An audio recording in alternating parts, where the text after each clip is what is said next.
Let's take some Q&A now. Okay. I just want to make clear, Center for Immigration Studies is a nonprofit, non-political group. We don't endorse candidates, although people are free to endorse any party or candidate they want. The center does not get involved in that. And I had a question about politics. But first I want to ask a question that somebody had sent in, and that is that a significant phenomenon that was true 100 years ago, but much more significant now, is black immigration. In other words, immigration from the Caribbean and from Africa in a very significant way, both legal and illegal. There's significant illegal immigration now, even from Africa. So what, how does that create, what's the story with that? In other words, what is people's reaction? How do you kind of process that? Because when it was immigrants from Europe, you can sort of see that's what Booker T. Washington was reacting to, Frederick Douglass, A. Philip Randolph. And if it's, illegal aliens from Latin America, again, you can sort of see there's a ethnic difference. But how do you process black immigration? Well, even Marcus Garvey, who was originally from Jamaica, was against mass immigration. And was deported back to Jamaica. Yeah, he was against mass immigration. Yeah, listen, it's about heritage. It's about our lineage. Who are we? We're Black Americans. I can trace my family back, my ancestors back to the 1700s. Okay? So we're Black Americans. We have been here since the founding of the country. That matters, does it not? Does it matter that our parents, our ancestors were here since the founding, since the 1600s, since the 1700s? Is that relevant? Is that significant? Yes, I think it is. Go ahead. I'm sorry. Oh, I'm sorry. Look, people who break the law. I don't care if you're orange. Right. If you come over here, you come over here illegally, you're still taking a job.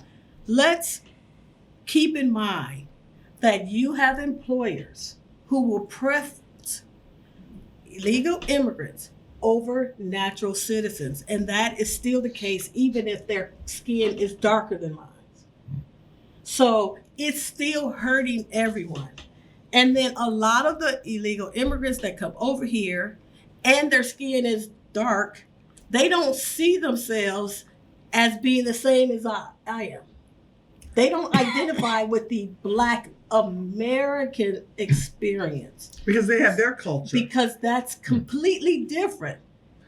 And so that still has a significant impact on the financial stability and ability of individuals who come from that lineage in the American experience, their ability to pull themselves out of the lower rungs of society. Donna and Kathleen, your comments are very much consistent with comments that were made by Black leaders and Black newspapers 100 years ago. Mm-hmm. Du Bois, at the same time he was making the comment, they said that the cutting off of white labor has been the salvation of Black workers. But at the same time, in that same article, he said, he did kind of say, unfortunately, sort of had a little race consciousness. He says, unfortunately, that means Blacks from the Caribbean are cut off too. But he goes,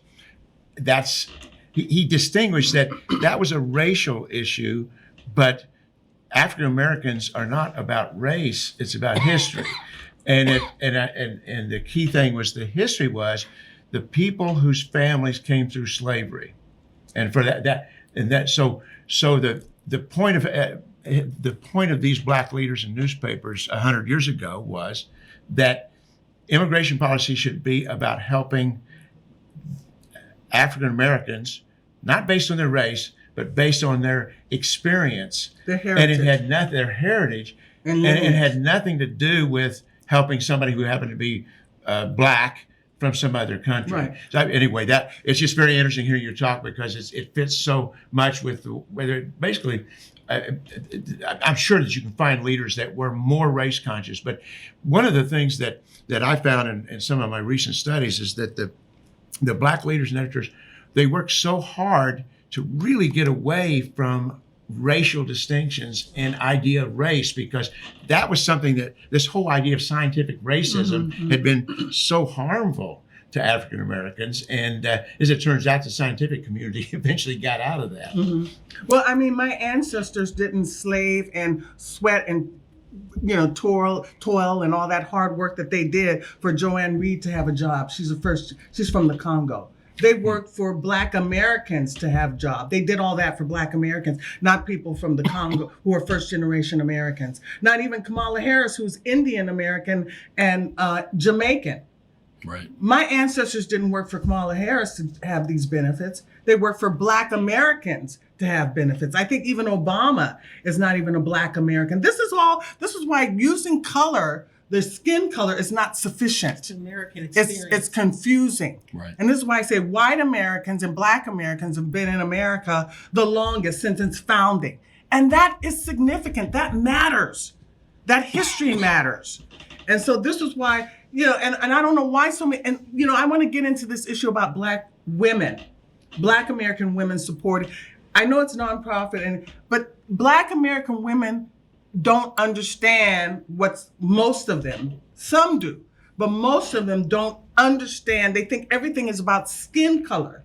And that's a superficial analysis of the situation. They're not looking at the history. They don't know the history. And they're just so wedded to the political left position, embracing all of their policies. And their policies have been detrimental to Black America. They need to get away from that embrace of all these policies that are the detriment. So what I'm thinking, they're not doing their homework. They're not reading this cast your bucket where you are. Cast down your bucket where they're not reading this history. They're being superficial. They're just watching the television and going along with what the politicians say. That is not sufficient. This raises a point I wanted to bring up, a question basically, and it's really, we've been touching on the issue, but a century ago or more, the top Black leaders in the country were critical in different ways, but critical of immigration. Whether it was Booker T. Washington or Du Bois, who were pretty much diametrically opposed in every way you could imagine. Du Bois ended up as a communist, and Booker T. Washington was a self-help guy who, palled around with Teddy Roosevelt, and then Marcus Garvey, obviously. But they all agreed that large-scale immigration, and back then it was mainly legal, but it was still large-scale immigration was a problem. They believed their eyes. Right, exactly. They sort of, what is it?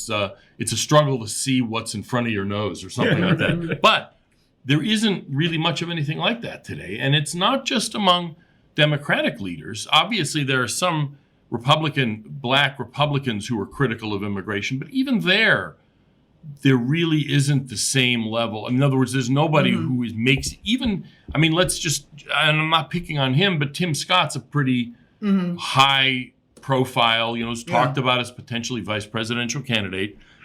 Maybe he says something about, well, we need more border control or something, but that's just an easy thing for politicians to say.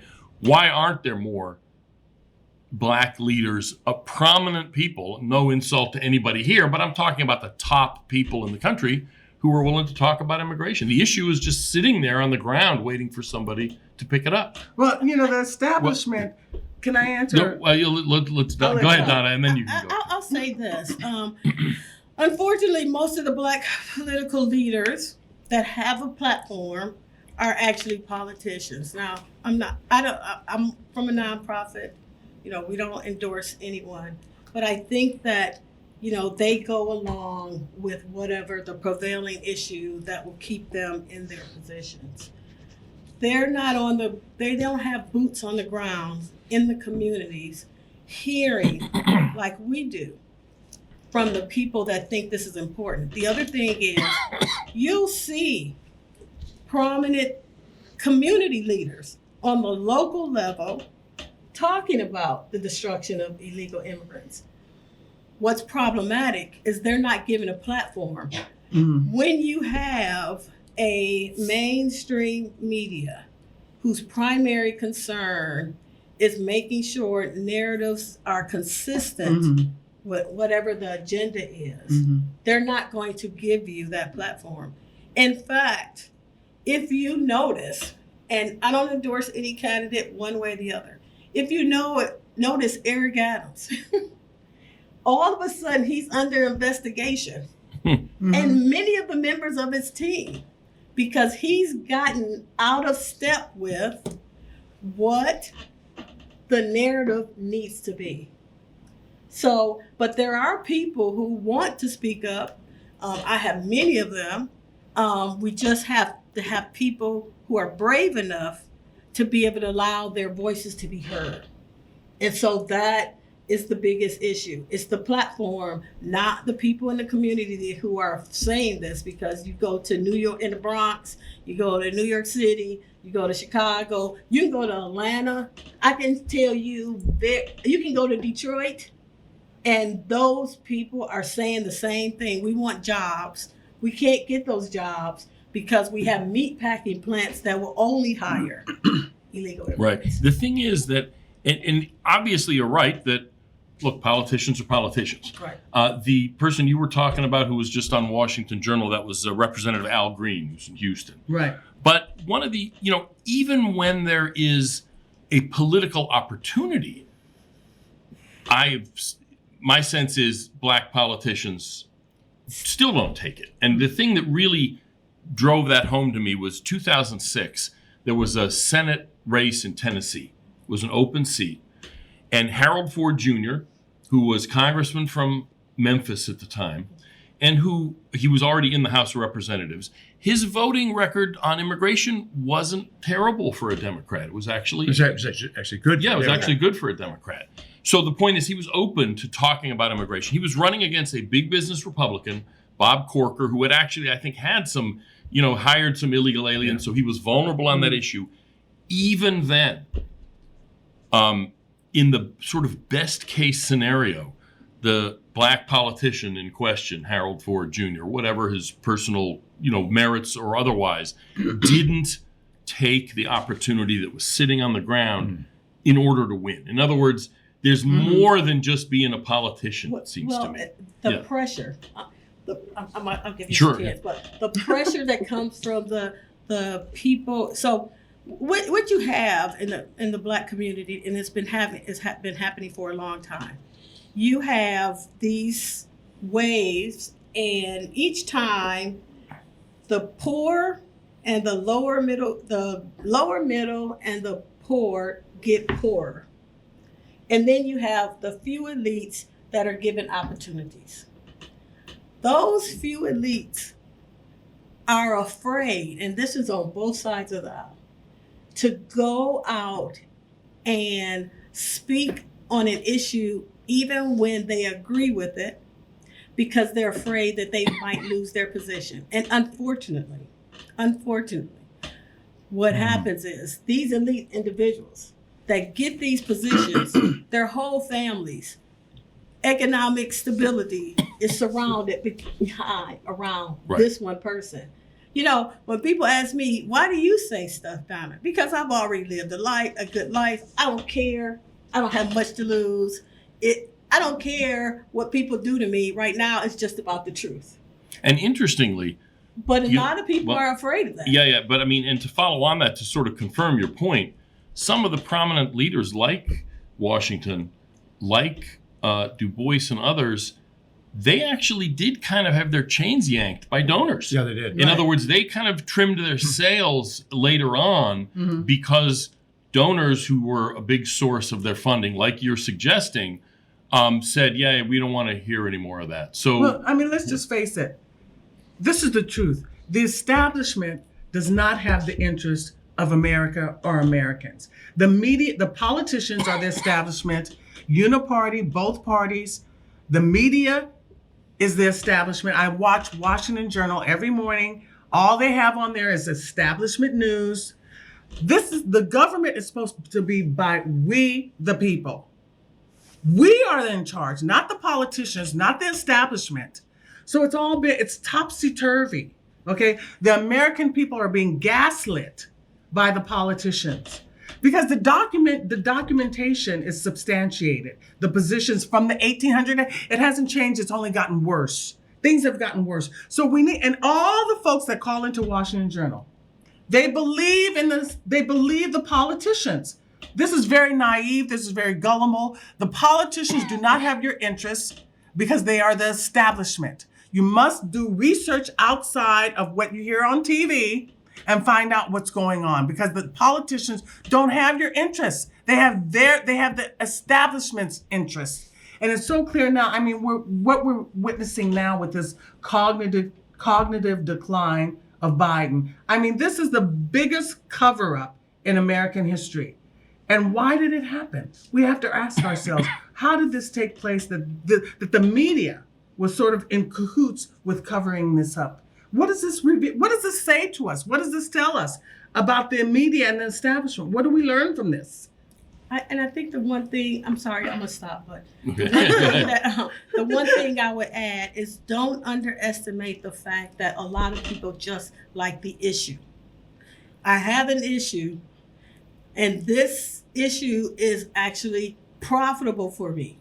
So I'm not going to really work hard to get rid of it, even though there's always another issue. That's the thing. There's always another. Get past this basic problem. I mean, we're just at Maslow's, basic needs right now. There's other issues that need to be solved, but this is like a small step in, the evolution of what can be in terms of prosperity and what the American dream is about. But there's a lot of black elites on both sides of the aisle that just like to be able to talk about the issue. They don't want it to be solved. Well, and Black Americans reduce everything to racism. And the political left, the Democratic Party, reduces everything to racism. That's not sufficient. That's superficial, that's shallow. You gotta go deeper. Other things are taking place. You can't reduce everything to racism because everything is not racism. There are other issues. Economic issues are more important, I think. Before we get to the next question, I just wanted to make sure we, first of all, re-emphasize Black America for Immigration Reform. And the website is protectblackworkers.org. And Economics. yes, exactly, economic. And do you guys have a Twitter handle yet? Or no, I don't have a Twitter handle. You have a Twitter handle, yeah, right? I'm the former radio host of the Naked Truth Report. Now I'm the executive director of BAIR. And you're on Twitter at Kathleen TNTR. Right, because I used to have the Naked Truth Report radio show for 5 years, and Roy was a guest on my show. We discussed his book, Back of the Hiring Line. This is another important issue that I want to point out in his book, is that the Statue of Liberty was meant for the newly freed slaves and their descendants. So the Statue of Liberty is not meant for immigrants. It's for the newly freed slaves and their descendants. So you see, the establishment confuses everything. This is what I think. We did have a question I wanted to get in, and this is about sort of occupational segregation or racism. And I'm filling in a little here from the question, but decades ago, unions froze Black workers out of certain sort of better paying trades, sort of higher level, whatever it was, carpentry and stuff like that. It was hard to break in. That obviously doesn't exist anymore, but does large scale immigration almost kind of recreate that phenomenon where it's hard to say, if you're a young Black man, to get into, to break into construction, if it's almost like there's a cartel of illegal immigrants or even just immigrants in general being hired. So in other words, the union halls don't have to say, Blacks aren't allowed here, we're not going to hire them, because immigration kind of does the same job without having to write it down. Yeah, and I'd say the first rung of the ladder issue is so key to this, is that what's happened is the first rung of the ladder in every kind of occupation, the real wage has gone down ever since the 65 and 90 Immigration Acts. So that makes the jobs less attractive. And then as you fill them more and more with foreign labor, the foreign labor don't come in expecting American level working conditions. Mm-hmm. So they will accept lower working conditions than what Americans accept. And Black Americans are Americans, right? And Black Americans should expect American level working conditions. So you get this vicious cycle in which those those bottom rung jobs are not being taken, not being offered, not being recruited to Black Americans, especially Black American men. And the And point is not if you don't get on, right. if you don't get on the first rung of the Right. ladder, you don't get to the second rung and the third rung. So the occupational thing is really, Blacks are being segmented out of the better jobs because they don't get Right. On the best at age 19 or 22, they're not on the first rung. Right. And in Los Angeles, Yeah. in the construction industry, Los Angeles, you have to speak Spanish Right. Yeah. to work in And construction. the point is, it changes this happens in Miami too. I remember years ago, there was some kind of public meeting in Miami, and it was a young Black man who said, "Look, I fought in Vietnam, and now I have to speak Spanish Now I in have order to to get speak a Spanish." job." Exactly. And I understand. And Donna? the thing that I was going to add, because I lived in San Diego for a long time, got my degree from California State University. There's within that rung, so once you start hiring illegal immigrants or you hire one or two, then he will actually prevent African Americans from getting in, even if they want to. So there's a preference where they, as a group, will lock out anyone who is not La Familia. If Right. you live in California, you know that. Right. So it's all, anybody that's not within that circle does not get the opportunity, even if they want it. I'll tell you this, minorities will work any job if it's available for them. But I remember when they wouldn't give me a job when I was in California because I didn't speak Spanish. They wouldn't rent an apartment to me because I was not Hispanic. I would have to send in a friend to go in and say, hey, Wow. I sent in a friend Wow. who was Latino who would go in there and then they say, yes, we have apartments available. But when I went in, they said, we don't have any. Interesting. And this happened You see the prejudice? countless But this is times. human nature, right? It was This even in the college. When I went I applied for San Diego State and the community college there in Chula Vista. They gave me a hard time. I had to go to Miramar, where the population was more Caucasian, Asian, to be able to get in, even though I was actually a honor student. Each time they had more barriers to stop me from being able to get But in. this is human so nature, they create right? that. This is human nature, how Barrier. human nature works. And this is why I'm saying white Americans and Black Americans matter because they've been in the country longest. So these other groups that have just come subsequent to the 1964 Immigration Act, they're trying to get their foothold in America. But Black Americans and white Americans should be priority because we've been here since the 1600s, since its founding. We should be priority. Yeah, you can get your group thing going, but this is human nature, okay? But it's about heritage. It's about how long we've been in the country, and we are the descendants of the ancestors who's been here since the founding of America. We should not be second rate. We should not be second class citizens because our ancestors paid the price already to help build America. Am I right? And this is and again, it's sad that we have to go back 100 years to find the leaders, but this is what the Black editors and you read what they said, and they said it says that if it doesn't help anybody else, it will help us, and Right. that's enough. They said Right. our survival is reason enough for cutting immigration, and that's the point right now. I do think there's a positive. I think we're in a little bit of a positive trend right now. Things are getting worse, but I think some of the things you all have been saying about the fact is the grassroots. The Black grassroots, the polling has shown for years, the majority of the Black grassroots, which means the majority of Black Democrats, agree that mass immigration needs to be stopped. They agree there needs to be mandatory E-Verify to keep illegal aliens from jobs. In other words, the Black grassroots are on the same side as where the Black leaders were 100 years ago. Now, because of this crazy thing at the border, you've got whole communities. Black communities now, they're speaking up. I think there's a chance, the only chance that Black political leaders will take the side of the Black grassroots is if the Black grassroots presses them. Right now, the black political readers on immigration are doing the bidding of the business community. That's what they've been doing for the last at least Or the the last 40 years. establishment of the Well, and establishment. which is but it is. I mean, the business community plays well for Right, it keeping the does. flow of those workers. I want to add this. The reason why I was so against identity politics, I mean, there's a number of reasons why, but I'll say this. I experienced more racism for illegal immigrants than I have from white Americans. When I hear people talk about multiculturalism, right? They talked about, and they use California as the model.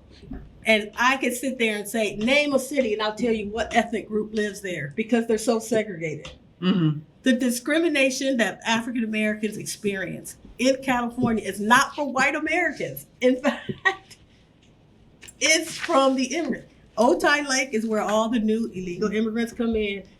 San Isidro, where all the illegal immigrants live. Chula Vista, then you get to upper class. Bonita, where the more upper class Latinos that are more phased in. But the most racism that I've ever experienced was from Latino illegal immigrants in the state of California. You don't think that's happening in Chicago right now? That's why they're forming gangs. That's why they're recruiting. One last point, we're getting at the end, so we've only got a couple minutes left, is this isn't so much a specific question, but just an observation of the irony that in 1965, the 1965 immigration law, which restarted mass immigration, was passed in part as a civil rights measure. In other words, it was kind of part of the civil rights movement because the law up to that point, the 1924 law and its various changes, while they were wildly beneficial for Americans of all kinds, it did have this mechanism that was explicitly race-based, or at least national origins-based. Fewer Italians and more Irish, or whatever it is. Exactly. So getting rid of that was seen as a civil rights measure. It was explicitly presented that way. It was passed when the Civil Rights Act had been passed the year before, the all kinds of other civil rights measures. And so the irony is that what was passed as, in part, a civil rights measure has, in fact, ended up undermining the interests of the people that the civil rights movement was supposed to help. I agree with you completely. It was the Immigration Act was passed a year after the Civil Rights Act. Listen, everything needs to be reassessed and reexamined. Everything, even the Civil Rights Act. I always say Martin Luther King needs to be looked at again. Do you think Martin Luther King would be happy with that? Black Americans only have 25% two-parent households. Do you think Martin Luther King would be happy that Black America is now facing zero median wealth by 2053? Do you think Martin Luther King would be happy that 40% of the homeless in Los Angeles are Black Americans? Do you think Martin Luther King would be happy that the Democratic Party said that, we're all people of color now? We're all people of color against white folks. Even if the white Americans, white conservatives, because Black Democrats are pro-white liberals, and white liberals pump free sex feminism, sexual revolution, which destroyed the Black family, destroying all families. So we need to go back and re-examine everything that we've been told. Okay? Donna? Well, the thing that I like to add is they always disguise civil rights with intended consequences to cause people to be in constant states of survival so that they can control. Don't always think because they said, we're going to, give you this great mass immigration that is going to help you. No, they know that that's going to immediately cause chaos in the community. It's immediately cause trauma for families, for individuals trying to figure out who they are and how they build their way up. They did this with that in mind to make sure that these communities never thrive. Right. You don't get individuals with policies that's supposed to be a war on poverty where 60 years there's more of it. Right. Poverty won. So Right. that, Right. it's not the war. I say it's not the war against poverty. It's the war for poverty. Right. We need to always be figuring out another way to make sure that if they get 2 steps forward, it's 1 step backwards. Exactly. So all of a sudden now, you don't have Black ownership A in business. Black communities. Right. They own nothing. And what I tell white Americans is, don't worry about it because it's coming to a neighborhood near you. Yep. We were the incubators and it worked. And then now they're going to spread it out to everybody.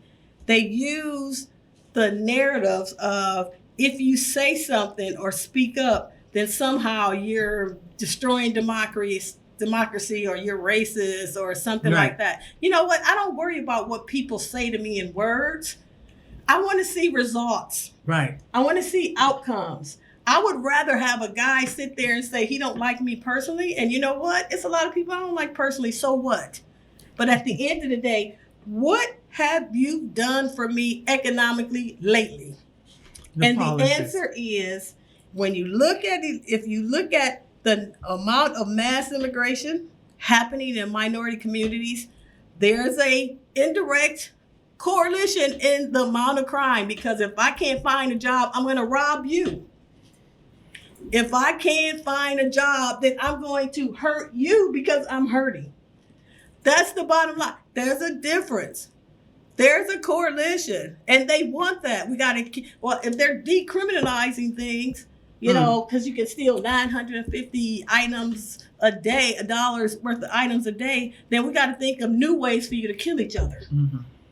Well, And that's no outcomes. we're out of time, and I just wanted to, this was Donna Jackson, Director of Membership Development at BAIR, Kathleen Project Wells, 21. thank you, and Project 21. And Project 21 Black Leadership. Donna Jackson, Kathleen Wells, Executive Director at BAIR, and just to emphasize, it's protectblackworkers.org is the website. And Roy Beck, author of Back of the Hiring Line, a 200-year history of immigration surges, employer bias, and depression of black wealth. Read his book. Read his Available book. on Yeah. Amazon. On Amazon, yeah. Yep. And I want to thank everybody for coming in. Thanks to all of you for tuning in. And this will be posted. The recording will be posted. So if you came in halfway through, you'll be able to watch the whole thing from the And beginning if you'd like. we take donations at protectblackworkers.org for BEAR. We're a Okay. nonprofit. Yep. And you can find more about Project 21 Black Leadership Network at thenationalcenter.org. I'm also a member of Project she's 21. also one We're of our both great And members. we work together. Very good. A lot of these issues. Thank you. Thank you, Okay. Roy. Thank you, Thank you for Kathleen. having Thank me. you, Donna.